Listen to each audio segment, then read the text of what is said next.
කාටද දෙන්නේ? මොකද්ද? මේ පාර කාටද ඡන්ද දෙන්නේ කියලා හෙව්වේ? මන ඡන්ද දෙලම නෑනේ. මේ පාන්නම් දෙන්න කියුට්ම කෙනා බලලා. ඒ කියන්නේ ඔයා මේ රටේ ජනාධිපතිව තෝරන්නේ කියුට්ද බලලාද? නෑ. එහෙනම් කමන්නේ. කියුට් විතරක් වෙනා මදි. පොඩ කෙනා ලස්සන වෙනත් ඕනේ. කුල්ල කුචිතේ කොල්ලා නැතේ. මොළ පෙත්තන්නේ දෙන්නේ මේ කියන්නේ පොන්නේ. කියුට් කොහෙද සංසලා? උන් ඔක්කොම වයසක මිනිස්සුනේ. තේරුම් ගන්නේ. වයස් එක කියුට් කෙනෙක්ට. ඒ වුණාට මේ පාර මං ඡන්ද දෙන ගණන් කියුට් නැහැ. ඒ කියන්නේ ඔයා නෙමෙයි ඡන්ද දෙන්නේ. නෑ කැමති කෙනෙක්ට දී ගන්නවා. එහෙම කොහමද? ඔයා දෙන්න ඕනෙත් මං දෙන කෙනාට. ඔයාට ඕන නම් මන් දෙන කෙනාට දෙන්න. මට බෑ. මන්ටත් බෑ. මටත් බෑ. මන්ටත් බෑ.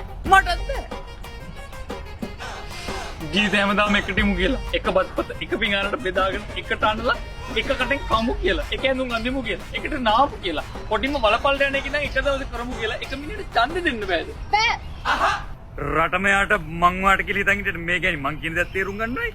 ලස්සනද කිව්ද බල මිනිස්සුන් ඡන්ද දෙන්න එපා සංසලා. ප්‍රජාතන්ත්‍රවාදේ පජාත වෙලා යනවා. තේරුම් ගන්නේ. අනේ මේ මගේ වල චුල දෙන තෙලගේ අමල දෙන කෙනාට කවුරු ආවත් එකයි. මේ මිනිහට මම මොක කරත් තරදි. එහෙනම් ඒ මං වගේ මිනිහෙක් තෝරගත්තේ. මෙහෙමයි මං කොල්ලෙක් හොයාගatti මොලේ තියෙනවද කියලා බලලා හැන්සම්ද කියලා බලලා කෑරින්ද කියලා බලලා තේරෙනවද කියලා බලලා අනාගතේ හොඳද කියලා බලලා හිත හොඳද කියලා බලලා ළඟපත්ද කියලා බලලා සේරටම හරියන කෙනෙක් තමයි හොයාගත්තේ.